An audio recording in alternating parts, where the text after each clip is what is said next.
Hi friends, welcome to TNPSC study point. இன்றைக்கி நம்ம பார்க்க போகிறது என்ன அப்படின்னா 11th தமிழில் முதல் இயலில் இருக்கக்கூடிய இலக்கணம் தான் பார்க்க போகிறோம். மொழி முதல் மற்றும் இறுதி எழுத்துக்கள், அதாவது நம்ம பயன்படுத்தக்கூடிய மொழியில் முதல்லையும் இறுதியிலையும் எந்த மாதிரியான எழுத்துக்கள் வரும் அப்படிங்கிறதுக்கு விதிகள் இருக்குது. அந்த விதிகள் என்னென்ன அப்படிங்கிறத நமக்கு கொடுத்துருக்காங்க, அதை தான் பார்க்க போகிறோம்.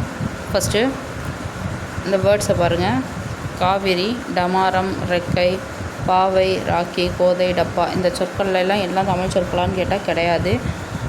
அதில் பிறமொழி எழுத்துக்களும் இருக்குது. அதுக்கான இலக்கணங்கள் என்னன்றது தான் இந்த லெசனில் கொடுத்துருக்காங்க, பார்க்கலாம்.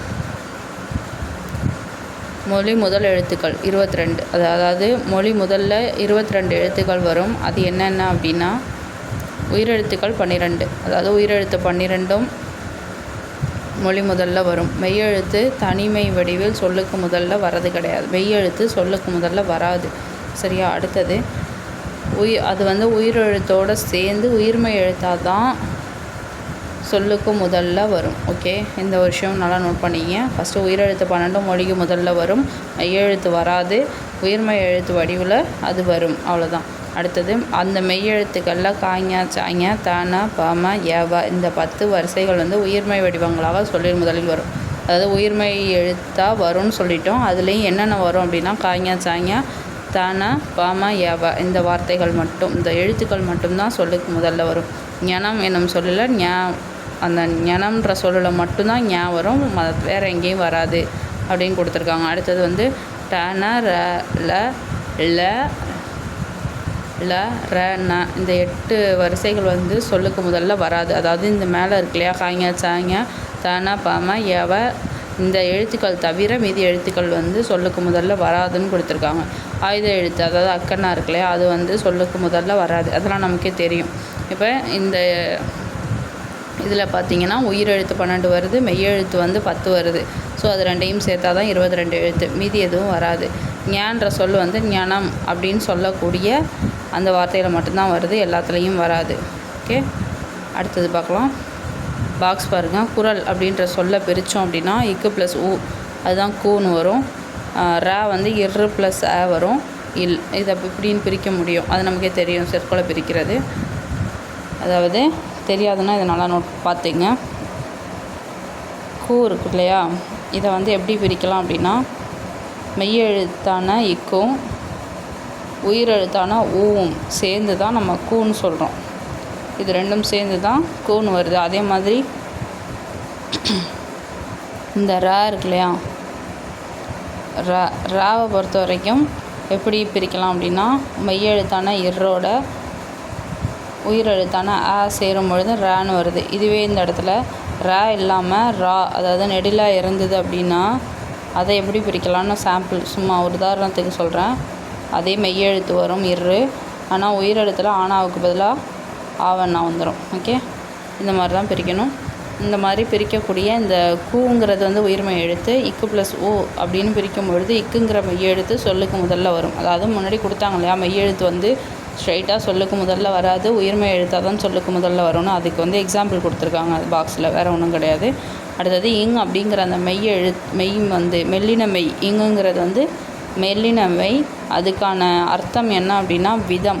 இதனால் நோட் பண்ணிக்கங்க. இங்குங்கிறது விதம் அப்படின்ற பொருள் தரக்கூடிய ஞனம். அப்படின்னா ஞனம்னா இதிலேருந்து நம்ம நோட் பண்ண வேண்டிய விஷயம், ஞனம்னா என்ன அப்படின்னா விதம் அப்படின்னு பொருள். ஓகே, இதில் மட்டும்தான் வரும், வேறு எங்கேயும் தனியாலாம் வராது. அது மட்டும் இல்லாமல் அ, இ, உ அப்படின்ற சுற்றெழுத்துக்களோடையும் ஏ, யா அப்படின்ற வினா எழுத்துக்களோடையும் இணைந்து அங்கனம், இங்கனம், எங்கனம், உங்கனம், யாங்கனம் அப்படின்னு வரும். இது இந்த இங்குக்காக கொடுத்துருக்காங்க, வேறு ஒன்றும் கிடையாது. மேலே கொடுத்த ரூல் மட்டும் இல்லாமல் அங்கனம், இங்கனம், உங்கனம், யாங்கனம், எங்கனம் இதுலேயும் வரும்னு கொடுத்துருக்காங்க. அது மட்டும் இல்லாமல் தற்காலத்தில் தமிழில் இவற்றின் பயன்பாடு அரிதாகவே உள்ளது. ஓகே, உங்கனம் அப்படிங்கிறது தற்பொழுது தமிழகத்தில் வழக்கில் கிடையாது, ஆனால் இலக்கியங்களில் இச்சொல் பயன்படுத்தப்படுகிறது. இலங்கை தமிழர் உங்கனம் அப்படிங்கிற சொல்ல பயன்படுத்திகிட்டு இருக்காங்க. பாக்ஸில் உள்ளதுனால அதை நல்லா நோட் பண்ணிக்கங்க. அடுத்தது நம்ம முன்னாடி சொன்ன மாதிரி தான் 22 எழுத்துக்கள் சொன்னோம் இல்லையா. உயிரெழுத்து 12, மெய்யெழுத்து 10. எது காய்ஞ, சாய்ஞ, தான, பாம, ஏவ. கரெக்டானு பார்த்துருவோமா? காய்ங்க சாய்ங்க தானே பம எவ அது மட்டும்தான் வந்து மொழிக்கு முதல்ல வரும், மீதியெல்லாம் வந்து வராது. ஓகே, அடுத்தது மொழி இறுதி எழுத்துக்கள். இப்போ நம்ம பார்த்தது வந்து ஃபஸ்ட்டு பார்த்தது மொழி முதல் எழுத்துக்கள், அதாவது சொல்லுக்கு முதல்ல வரக்கூடியது. இப்போ இறுதியில் வரக்கூடியது என்னென்னு பார்க்க போகிறோம். அந்த எழுத்துக்கள் எத்தனை அப்படின்னா 24.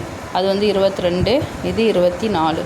ஓகே, என்னென்னு பார்த்துடலாம். உயிரெழுத்து 12 சொல்லின் இறுதியில் வரும். அப்போ உயிரெழுத்து 12 சொல்லுக்கு முதல்லையும் வரும், இறுதியிலையும் வரும். ஓகே, அடுத்தது மெய்யெழுத்தான ஞான நாம நய ரல வழ ழ, அதாவது இந்த எழுத்துக்கள் மெய்யெழுத்துக்களாக இருந்தால் இங்கே இன்னு இன்னு எம்மு இன்னு இ இர் இல் இவ் இல் இல் இந்த 11 எழுத்துக்களும் சொல்லின் இறுதியில் வரும் அப்படின்னு கொடுத்துருக்காங்க. ஓகே, 11 எழுத்துக்கள். எத்தனைன்னு மட்டும் நோட் பண்ணிங்க, 11 எழுத்துக்கள்.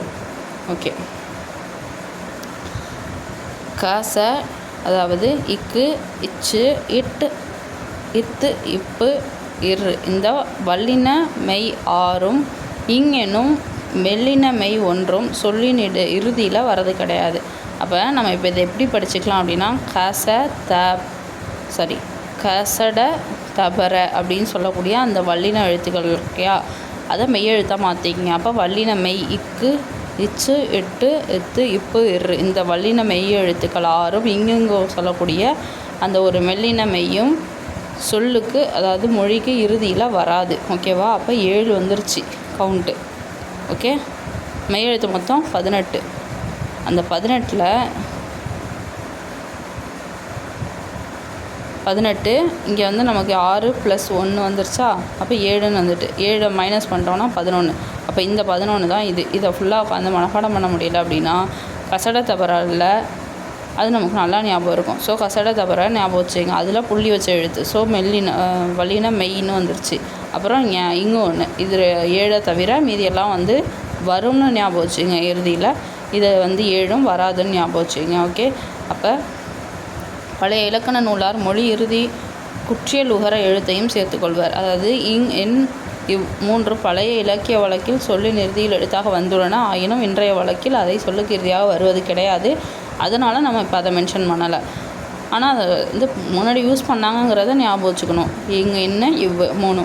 ஓகே, இப்போ இந்த 24 கவுண்ட்டு என்ன, உயிரெழுத்து 12 மெய்யெழுத்து 11ம் வரும், குற்றிய லிகரம் 1 குற்றிய லுகரம் லிகரம் கிடையாது, குற்றிய லுகர எழுத்து 1. மொத்தம் 24 எழுத்துக்கள் வரும். ஓகே, அடுத்தது என்னென்னு பார்த்துடலாம். புணர்ச்சியை பொறுத்த வரைக்கும் உயிரீற்று புணர்ச்சி மெய்யீற்று புணர்ச்சி அப்படின்னு இருக்குது.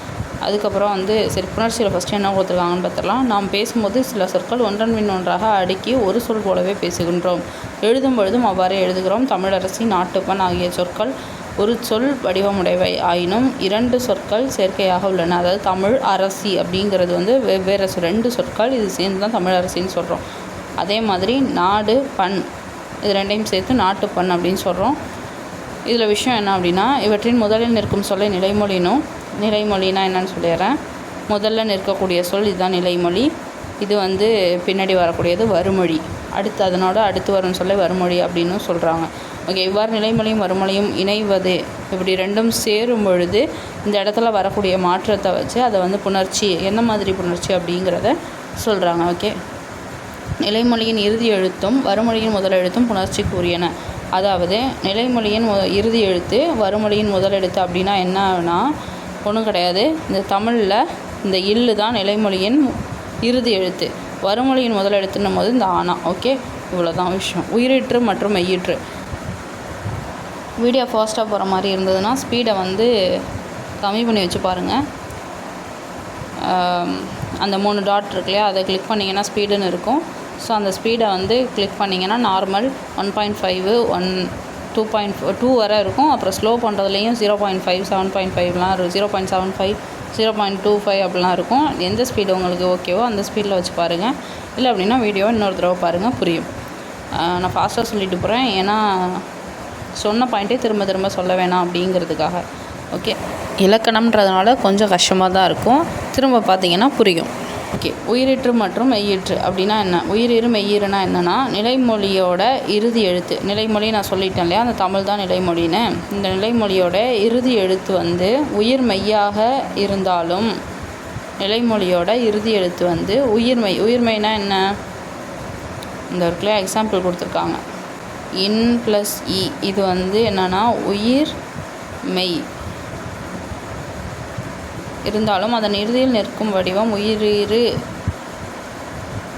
எனப்படும். அதாவது இன் ப்ளஸ் இ அப்படின்னும் பொழுது இது நிலைமொழியோட இறுதி எழுத்து இன். மணியை வந்து இன் ப்ளஸ் இன்னு பிரிக்கலாம். ஸோ இதை சேர்க்கும் பொழுது மணி மாலைன்னு வந்துடுது. அப்போ இங்கே வந்து கடைசியாக உள்ளது ஈ தான் இல்லையா, அதனால் அதை உயிரிறுன்னு சொல்கிறோம். இதுவே மெய்யிறுனா என்னென்னா, கடைசி எழுத்து மெய்யெழுத்தாக இருக்கணும். இங்கே ஆல்ரெடி மெய்யெழுத்து தான் இருக்குது, அதனால் அதை மெய்யிறு அப்படின்னு சொல்கிறோம். அடுத்தது உயிர் முதல் மெய் முதல். இதுவும் அதே மாதிரி தான். வறுமொழியோட முதல் எழுத்து உயிரெழுத்தாக இருந்தால் அது உயிர் முதல் எனப்படும். வறுமொழியின் முதல் எழுத்து உயிர் மெய்யாக இருந்தாலும் அது முதலில் நிற்கும் வடிவம் மெய் வடிவம் என்பதால் அது மெய் முதல் எனப்படும். அப்படின்னா என்னென்னா, வாழை இலை, வாழை கூட்டல் இலை, வாழை இலை அப்படின்னு வந்துருச்சு. இப்போ வறுமொழியோட முதல் எழுத்து இது இந்த ஈனா. வறுமொழியோட முதல் எழுத்து இந்த ஈனா. இந்த ஈ வந்து உயிரெழுத்தாக இருந்துச்சுன்னா அது உயிர் முதல் அப்படின்னு சொல்கிறோம். அதே மாதிரி இந்த இருக்கு இல்லையா, இது நீ வந்து எப்படி பிரிக்கலாம் அப்படின்னா, இன்னு கூட்டல் ஈன்னு பிரிக்கலாம். அப்போ இந்த இடத்துல என்ன வந்துடுது? மெய்யெழுத்து வந்துடுது. ஸோ அதை வந்து மெய் முதல்னு சொல்கிறோம், இதை வந்து உயிர் முதல்னு சொல்கிறோம். அடுத்தது எழுத்துக்களின் அடிப்படையில் புணர்ச்சி. சொற்புணர்ச்சியில் வந்து நிலைமொழி இறுதி எழுத்தாகவும் வறுமொழி முதல் எழுத்தாகவும் எழுத்துக்கள் சந்திக்கும் முறையை 4 விதமாக பிரிக்கலாம் அப்படின்னு சொல்லியிருக்காங்க. அது என்ன அப்படின்னு பாக்ஸில் கொடுத்துருக்காங்க. ஈரெழுத்து முதல் எழுத்து எக்ஸாம்பிள் கொடுத்துருக்காங்க. இது பொறுத்துக்களை கூட கேட்க வாய்ப்பு இருக்குது. உயிர் அப்படின்னா உயிர். ஃபஸ்ட்டு இந்த உயிர் பார்க்கலாம். லையை பொறுத்த வரைக்கும் எப்படி பிரிக்கலாம்னா, இல்லு கூட்டல் ஐன்னு பிரிக்கலாம். ஸோ இந்த இடத்துல ஐ வந்துருச்சு, இதுதான் உயிர். இந்த உயிருக்கு இந்த ஐயை தான் சொல்கிறோம். ஓகே, அடுத்த இந்த உயிருக்கு ஆனா இருக்குது. ஸோ வந்து உயிர்னு வந்துருச்சு. அடுத்தது மெய்யை பொறுத்த வரைக்கும் என்னென்னா, இந்த இல்லு இருக்குது, உயிர் இந்த ஆவணா இருக்குது. ஸோ வந்து அதை வந்து என்னன்னு சொல்கிறோம்? மெய் உயிர் அப்படின்னு சொல்கிறோம். அடுத்தது உயிர் மெய்ன்னும் பொழுது இந்த இடத்துல நை இருக்கு இல்லையா, அதை வந்து இன் கூட்டல் ஐ அப்படின்னு பிரித்தா தான் அது வந்து நைன்னு வரும். ஸோ இந்த இடத்துல உயிர் எழுத்து வந்துருச்சு, அதனால் அது உயிர். மரத்தை பொறுத்த வரைக்கும் இம் கூட்டல் ஆன்னு பிரிக்கணும், அதனால் அது வந்து மெய்யில் வந்துருச்சு. ஃபஸ்ட்டு எம் வரும், அப்புறமா ஆ வரும், அது ரெண்டையும் சேர்த்தா தான் மேன் வரும். ஸோ இந்த இது வந்து மெய் எழுத்து, அதனால் உயிர் மெய்க்கு அது வந்துருச்சு. அதே மாதிரி அடுத்தது மெய்யை பொறுத்த வரைக்கும் என்ன மறுபடியும் மெய். ஸோ மறுபடியும் இந்த இடத்துல எம் கூட்டல் ஆன்னு வரணும், அது மேன் வந்துடும். ஓகே, இதை தான் அங்கே பிரித்து காமிச்சிருக்காங்க. இதில் ரொம்ப கன்ஃபியூஸ் பண்ணுற மாதிரி ஒரு பாயிண்ட்டும் இல்லை. சொற்களின் அடிப்படையில் புணர்ச்சி. இலக்கண வகையால் சொற்கள் வந்து 4 வகைப்படும். அதில் வந்து இடைச்சொல்லும் உரிச்சொல்லும் பெயரையும் வினையும் சார்ந்தே வரும்.